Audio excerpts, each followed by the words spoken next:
I made an update where I added an update info request and update password request, which are pretty simple. In update info request, I just say the email is an email because the other fields are optional, and on update password request I have two fields, which is password confirm. So in order for the user to update the password, he needs to confirm it first. Now we need to add the user roles. First, let's add a migration to create the roles table. Open the terminal and write php artisan make migration create roles table. The migration is created, so let's go to the migration, create roles table. So here we are. We will create a schema called roles, and it will have an ID and timestamps. Timestamps are created at and updated at. We don't need these timestamps here because the roles will just have a name. So let's add another field that is a string and name. Basically, this will be the roles table. It will have just a name. Later, we will add permissions which will allow a specific role to do something. Now let's migrate. To migrate, run php artisan migrate. So the roles table is created. Now we need a model for the roles. So let's add it. php artisan make model role. So the role model will get our tables data and convert it into an object. So let's go to the role object. It's located in the main app. Here we will add protected guarded ID. We need this field because Laravel will prevent us from updating the name later on. Now let's add the routes. So let's go to api.php.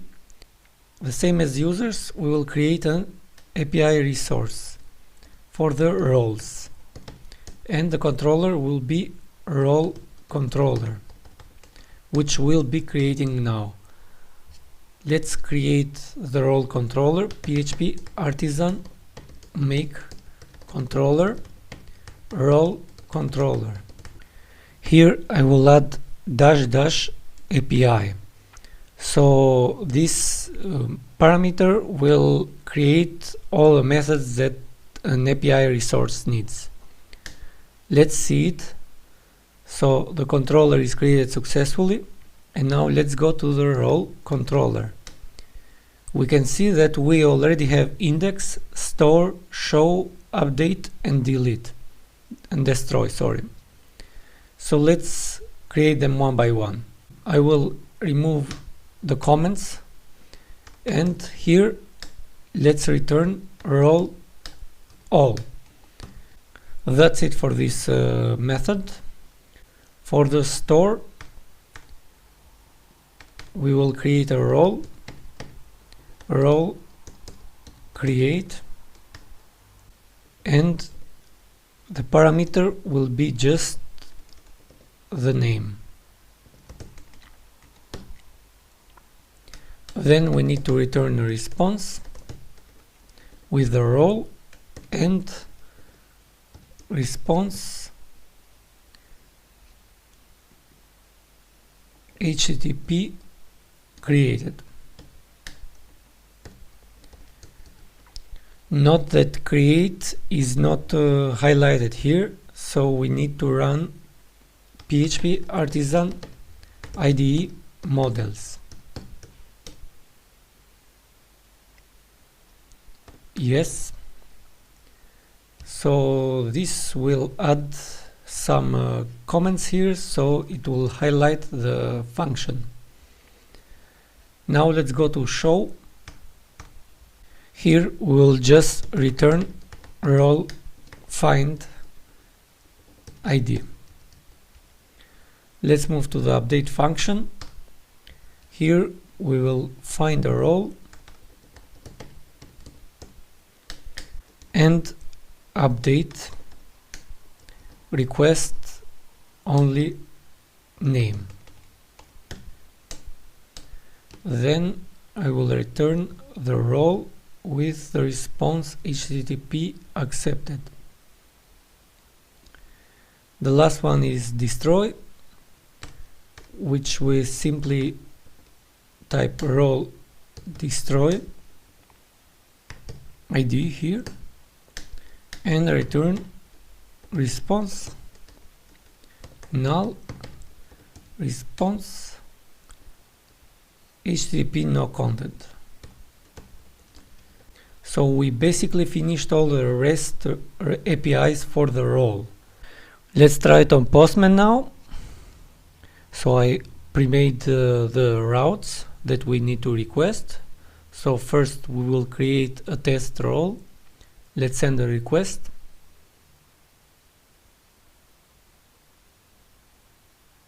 So we got an error. Column not found, updated add. So we removed the timestamps in our migration, and now it's throwing an error because it thinks the timestamps are there.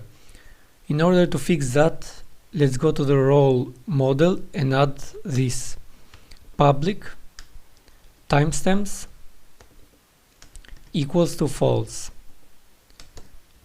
This will let Laravel know that we don't have the timestamps here. Let's try it again. And the test role is created. Let's go to the get request and get the test role number 1, which is this role that we created. We can get all of them, which is an array in this case. Let's update this role by changing the name to role updated.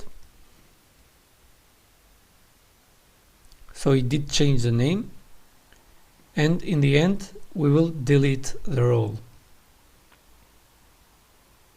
So it was deleted.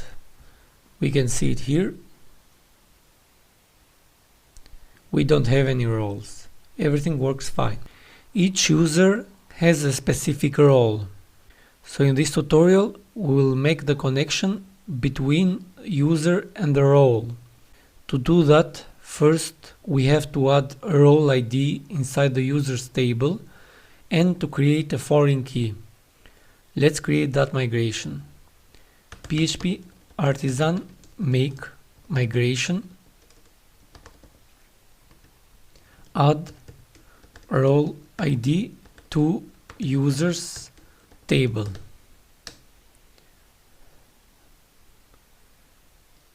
Let's go to the table, add role ID to users table. So Laravel will automatically make everything up for us. So the table is users.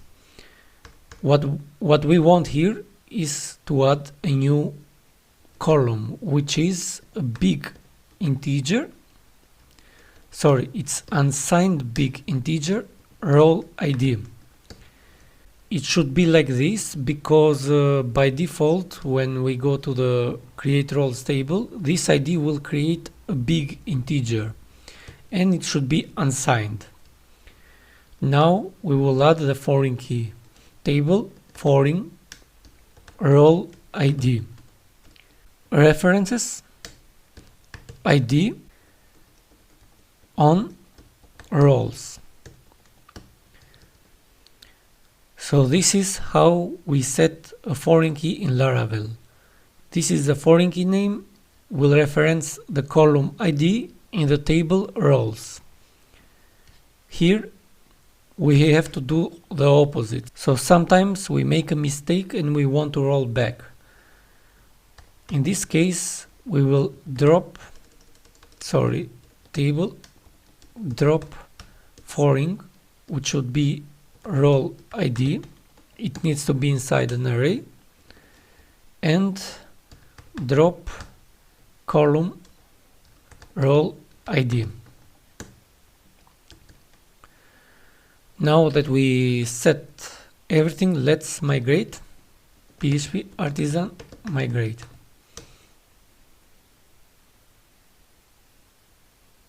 The reason that we get this error is because this column is not nullable. What do I mean by that? Is because we have already like 20 users in the table, and if we add another column and it's not nullable, it will fail. There is a couple of ways how to deal with this problem, but now that we are making the project from scratch, we can recreate the project. So I will do a fresh migration. PHP artisan migrate fresh. This will remove all the tables on our database and create them again. We can see that all the tables are created successfully. Now let's run the seeder again. Artisan db seed. So role ID doesn't have a default value, so we have to update that also. So let's go to the user factory, and here we need to add role ID. For now, I will assign a random value. So to do that, role in a random order, first ID. In this way, I will get a random role and assign it to this user that we create. But we need also to populate the roles table. So let's do that. Let's create a seeder for the roles. PHP artisan make seeder role seeder.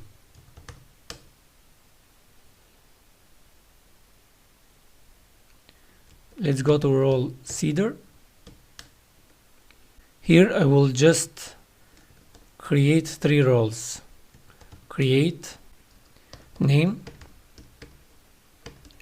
admin.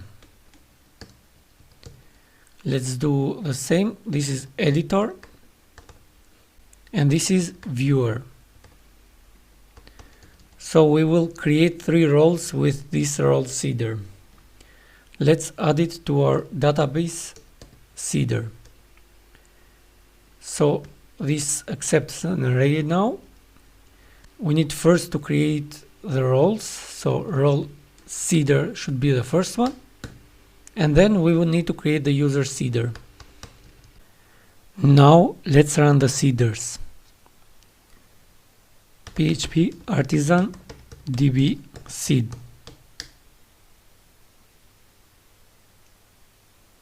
We can see that the seeders run successfully. Let's check the database. Let's exit the presentation mode, and we can see that now the users have a role ID in the end, and it's random. Sometimes it's 1, 2 or 3, and the roles tables should be here also, which have 3 roles.